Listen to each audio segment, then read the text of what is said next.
और इस बीच सिचुएशन क्या है, किस राज्य में, क्या वहां पर पर्याप्त टीका है या नहीं, क्या कह रहे राज्यों के स्वास्थ्य मंत्री, हरियाणा और महाराष्ट्र के स्वास्थ्य मंत्रियों की का ये बयान सुनिए।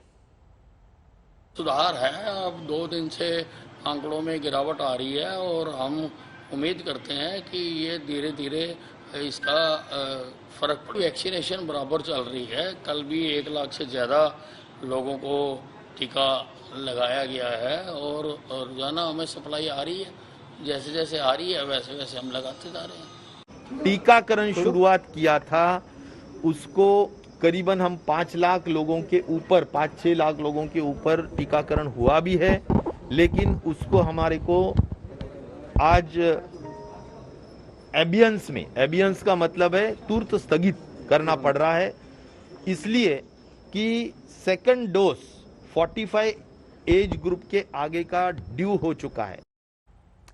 सीधा चलेंगे कुमार कुणाल मेरे सहयोगी इस वक्त हमारे साथ जुड़ चुका है। कुणाल, देखिए सबसे बड़ी बात यह है कि जब महामारी का समय चल रहा हो तब सियासत नहीं होनी चाहिए।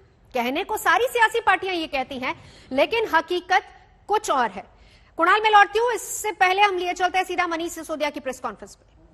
तो अस्पतालों में बेड्स भी खाली हुए हैं और ऑक्सीजन की डिमांड में भी कमी आई है।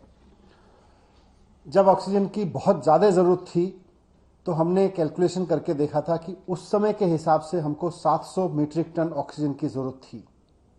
Number of patients, number of cases in hospitals, bed occupancy, सबको कैलकुलेट करते हुए हमें 700 मीट्रिक टन की जरूरत थी। उस वक्त हमने केंद्र सरकार से भी रिक्वेस्ट किया था, माननीय अदालत ने भी इसमें मदद की और केंद्र सरकार के सहयोग से और कोर्ट के सहयोग से दिल्ली को 700 मीट्रिक टन तो एक ही दिन मिली, लेकिन ऑक्सीजन पर्याप्त मात्रा में मिलनी शुरू हुई, जिसकी वजह से एसओएस भी कम हुए हॉस्पिटल से आने। और आज पिछले 24 या 48 घंटे में बामुश्किल किसी हॉस्पिटल से एक आध जगह से एसओएस आता है कि उसके यहाँ ऑक्सीजन की ज़रूरत है या ऑक्सीजन की कमी पड़ रही है और उसको तुरंत अरेंज कर दिया जाता है। हम इस संकट के समय में पूरे सहयोग के लिए केंद्र सरकार का भी धन्यवाद करते हैं, माननीय सुप्रीम कोर्ट, माननीय हाई कोर्ट का भी धन्यवाद करते हैं कि उन्होंने संकट के समय में दिल्ली के लोगों की खूब आगे आके मदद की और उसकी वजह से हजारों जानें समय रहते बचाई जा सकी।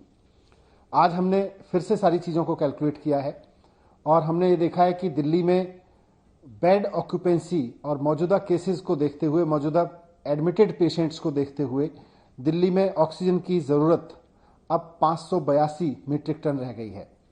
तो आज हमने केंद्र सरकार को चिट्ठी लिखी है कि 700 की जगह अब दिल्ली का काम 582 मीट्रिक टन में चल जाएगा और हमें जो एक्स्ट्रा ऑक्सीजन मिल रही है इससे ऊपर, जो दिल्ली का कोटा 590 है उससे ऊपर मिल रही है, उसमें से एक बड़ा हिस्सा अब अन्य राज्यों को, ज़रूरतमंद राज्यों को दिया जा सकता है। एक जिम्मेदार सरकार होने के नाते हमने केंद्र सरकार को ये इन्फॉर्म कर दिया है कि दिल्ली की ऑक्सीजन की नीड अब कैलकुलेट होके 582 मीट्रिक टन पे आ गई है। तो जो ऑक्सीजन की जरूरत अन्य राज्यों को है उनको भी इसमें से बाकी ऑक्सीजन दी जा सकती है। Thank you. सर, मेरा सवाल होगा, जिस तरह से वैक्सीन की कमी जो दिल्ली में हो रही है उसको लेकर आप क्या बोलेंगे?